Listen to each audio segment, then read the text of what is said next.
ఓ యథార్థ కథ. తమిళనాడు దగ్గర సముద్ర తీరంలో నాగపట్నం అనే ఊరు ఉన్నది. అక్కడ జాలరి కుటుంబాలు చాలా ఉన్నాయి.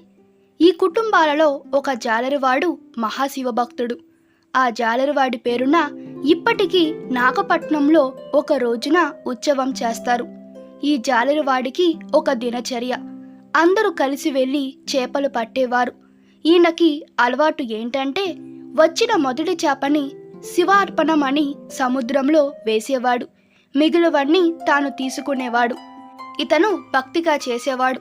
ఇతని బతుకులో తెలిసిందంతా శివార్పణం. నిజానికి భక్తి అంటేనే శివార్పణం. శివార్పణమని మనసారా అనగలిగితే ఆ మాట చాలు ఆనందింపచేస్తుంది. శివుడితో కలిసిన ఏ మాటకైనా అందం వస్తుంది. శివభక్తి, శివప్రేమ, శివార్పణం ఇలాంటి మాటలు.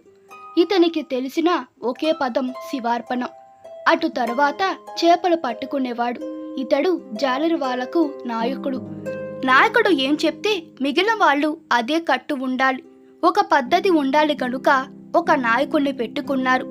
అతను నాయకుడిగా ఉంటే అందరూ హాయిగా ఉన్నారు. మత్స్య సంపదతో సంపదలన్నీ సంపాదించుకుంటూ హాయిగా ఉన్నారు. ఏం దౌర్భాగ్యమో కానీ కొంతకాలం వాళ్ళకి చేపలు పడలేదు. ఎన్నాళ్ళు సముద్రంలోకి ఎంత దూరం వెళ్ళి వేటాడుతున్నా చేపలు పడలేదు. దరిద్రం వచ్చింది. ఉన్న నిల్వలన్నీ కూడా నిత్య భోజనాలకు, కుటుంబ పోషణాలకి అయిపోయాయి. చివరికి తిండికి కటకటలాడుతున్న పరిస్థితులు ఏర్పడ్డాయి. అందరికీ ఇదే పరిస్థితి. ఇళ్లల్లో పొయ్యి వెలగట్లేదు. ఒకసారి అందరూ గుంపుగా వెళ్ళినప్పుడు వల వేశారు. ఈ పెద్దాయన వల వేయగానే వలలో ఏదో బరువుగా పడింది. ఏమిటని తీసి చూస్తే ఏనాడు ఎవరు చూడని, కని విని ఎరగని ఒక చేప వచ్చింది. అది బంగారు రంగు పొలుసులు, రత్నాలు తప్పినటువంటి చర్మంతో ఆశ్చర్యకరంగా ఉన్నది. దానిని వీళ్ళందరూ కష్టపడి పడవ మీదకి తీసుకువచ్చారు. ఈ చేపని కాని తీసుకువెళ్ళి రాజుగారికిస్తే ఆ రాజు దీనిని ఉంచుకొని వీళ్ళకి కావలసినంత సంపద ఇస్తాడు. లేదా ఎవరికైనా అమ్ముకున్నా దీని నుంచి వచ్చేది మరి ఎప్పుడు చేపలు పట్టుకోవలసిన అవసరం లేనంత సంపద. కాని ఇతనుకున్న అలవాటు వచ్చిన మొదటి చేపని శివార్పణమని వేయడం. పోని దీనితో పాటు ఒక 2-3 చేపలు వస్తే అసలు బంగారు చేప ఉంచుకొని రెండోది పడేయొచ్చు. కానీ ఈయనకు వచ్చింది ఒకటే చేప. ఇక్కడ ఉన్న మిగిలిన వాళ్ళందరికీ భయం పట్టుకుంది. ఎందుకంటే ఈయన అలవాటు వాళ్ళందరికీ తెలుసు. మొదటిది శివార్పణమని వేయడం అలవాటు. నాయకుడు కాబట్టి వద్దు అనలేరు. ఎప్పుడు ఏం చేస్తాడో అని ఆవేదన కలిగినది వీళ్ళందరికీ. వచ్చింది శివార్పణం ఇవ్వకపోతే ఏమవుతుందని భయం లేదు. మిగిలిన వాళ్ళందరూ తిండికి లేదని ఏడుస్తే ఈయన రోజు శివార్పణం చేయడానికి చేపలేదు అని ఏడ్చేవాడు. అది భక్తి అంటే. ఇతని ఏడుపులో ఆ ప్రేమ ఉంది. మిగిలిన ఆ ప్రేమ ఉంది. మిగిలిన వారికి సంపద లేదే అని బాధ. ఇప్పుడు ఇతనికి ఇన్నాళ్ళకి నాకు శివుడికి అర్పించడానికి గొప్ప చేప దొరికిందని ఆనందం కలిగింది. ఇంతకాలం మామూలు చేపలిచ్చాను, శివుడికి అర్పించడం కోసం అద్భుతమైన చేప దొరికిందని ఒళ్ళంతా పులకరించిపోయింది. కళ్ళ వెంట ఆనంద అశ్రువులు రాలుతున్నాయి. పైకి తీశాడు ఆ చేపని.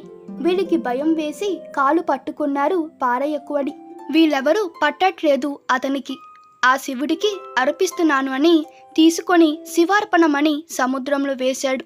వెంటనే ఒకసారిగా ఆకాశంలో మహాకాంతి పుంజం కనిపించి ఆ కాంతిపుంజం మధ్యలో వృషభ వాహనుడై పార్వతీ సమేతుడైన పరమేశ్వరుడు దర్శనమించి సంతోషించాను అని ఇతనితో పాటు అందరినీ తనలో ఐక్యం చేసుకొని వాళ్ళకి దివ్యమైన మోక్షాన్ని అనుగ్రహించాడు. ఒక భక్తుణ్ణి అంటిపెట్టుకున్న చాలు తరించిపోతామని చెప్పడం. తాను తరించడమే కాకుండా ఎందరినో తరింపజేశాడు. ఆ భక్తుడి పేరున ఇప్పటికీ అక్కడ ఉత్సవం జరుగుతుంది. ఆ సమీపంలో ఉన్న శివుణ్ణి ఉత్సవమూర్తి అయి ఇక్కడికి తెస్తారు. ఆ జాలరి వాళ్ళకి ఇంట్లో ఇప్పటికీ ఉత్సవం జరుగుతుంది. భారతదేశమంతా ఈ దృష్టితో వెతకాలి, తిరగాలి. భగవంతుని చరిత్రలో చెప్పిన సాక్ష్యాలు ఎక్కడ ఉన్నాయని వెతికితే ఇప్పటికీ దొరుకుతాయి. ఇలా ఈ మహానుభావుని శివార్పణం కథ చెప్పుకున్నాం. దీనిని భావించినట్లయితే అర్పణ బుద్ధి అంటే ఏమిటో తెలుస్తుంది.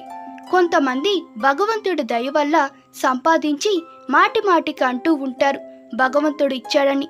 కానీ ఎంత ఉన్నా ఇచ్చింది ఏమవుతుందో అనే భయం వాళ్ళకి. ఒకరికి ఇవ్వడానికి దానం చేయడానికి కూడా బుద్ధి పుట్టదు. అర్పణానికి సిద్ధంగా ఉన్నవాడికే అన్ని లభిస్తాయి కనుక అర్పించేదే నిధి, దాచుకున్నది నిధి కాదు. తర్వాత ఎవరిదో అవుతుంది. ఇలాంటి కథలు వింటే స్వార్థరహితము, త్యాగనిరతి ఏర్పడి నీతి నిజాయితీ అభివృద్ధి చెందుతాయి. ఇలాంటి నిజ జీవిత గాథలను చిన్నప్పటి నుంచి తెలియజేసినట్లయితే పిల్లల్లో పవిత్రమైన సంస్కారాలు వస్తాయి. భగవద్గీత వింటూ ఉంటే మనలో రజగుణ తమో గుణాలు పోయి మంచి సంస్కారాలు మేలుకుంటాయి. భగవంతుడు తల్లిదండ్రుల కంటే ఎక్కువగా కనురెప్పలా కాచుకుంటాడు అనడానికి చాలా అద్భుతమైన చరిత్రలు చాలా ఉన్నాయి. ఈ కథ మీకు నచ్చినట్లయితే మీ అభిప్రాయాలు కామెంట్లో తెలపండి. Please like, share and subscribe to my channel. Thank you.